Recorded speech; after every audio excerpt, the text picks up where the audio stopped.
Assalamualaikum warahmatullahi wabarakatuh. Perkenalkan, nama saya Bima Putra Nugraha dengan NPM 25080106661.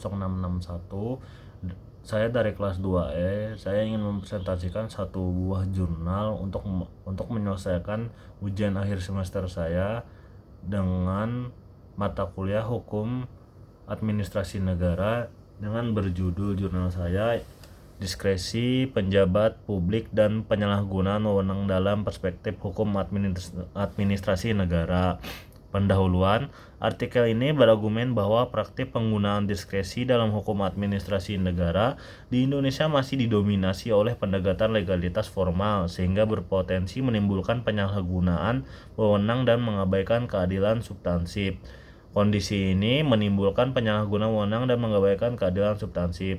Latar belakang, hukum administrasi negara HAN memiliki peran penting dalam mengelola atau mengatur hubungan antar pemerintah dan warga negara dalam penyelenggaraan pemerintahan. Ridwan HR dalam bukunya 2016 menyatakan bahwa diskresi merupakan bentuk kebebasan bertindak yang dimiliki oleh pejabat administrasi negara dalam batas tertentu. Instrumen penting dalam penyelenggaraan pemerintah yang memberikan fleksibilitas kepada pejabat publik, namun sekaligus membuka ruang yang signifikan bagi terjadinya penyalahgunaan wewenang apabila tidak dibatasi oleh dan diawasi secara memadai. Alasan reason dalam praktik pemerintahan modern, tidak semua persoalan dapat diatur secara lengkap dan rinci dalam peraturan perundang-undangan.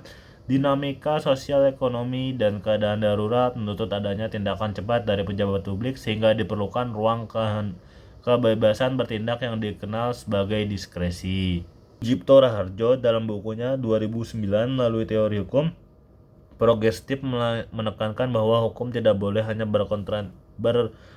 berorientasi pada kepastian hukum semata, tetapi mampu mewujudkan keadilan dan kemanfaatan bagi masyarakat. Selain itu, penggunaan diskresi yang tidak diimbangi dengan prinsip-prinsip keadilan seringkali menjadi pintu masuk bagi terjadinya penyalahgunaan wewenang.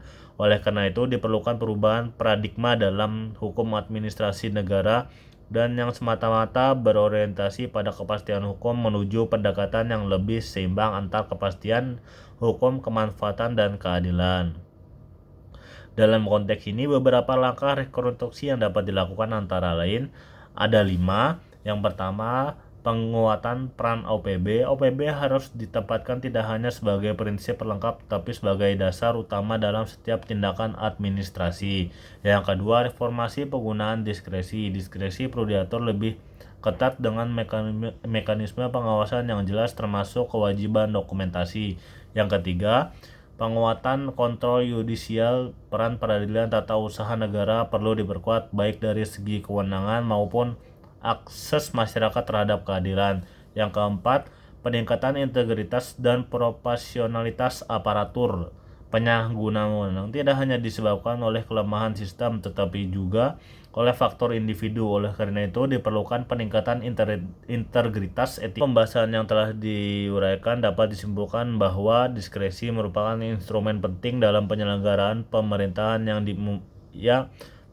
yang memberikan fleksibilitas kepada pejabat publik dalam menghadapi keterbatasan dan dinamika regulasi.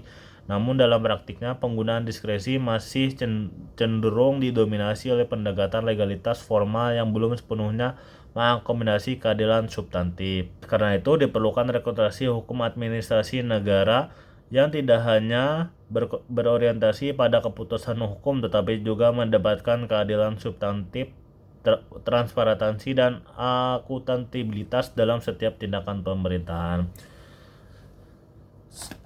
Saya akhiri presentasi jurnal yang saya berikan tadi. Mohon maaf jika dalam saya menyampaikan presentasi individu saya banyak salah mengatakan kalimat. Saya mohon maaf karena kesempurnaan itu hanya dimiliki Allah Subhanahu wa taala. Dengan NPM 25080106661 kelas 2E. Warahmatullahi wabarakatuh.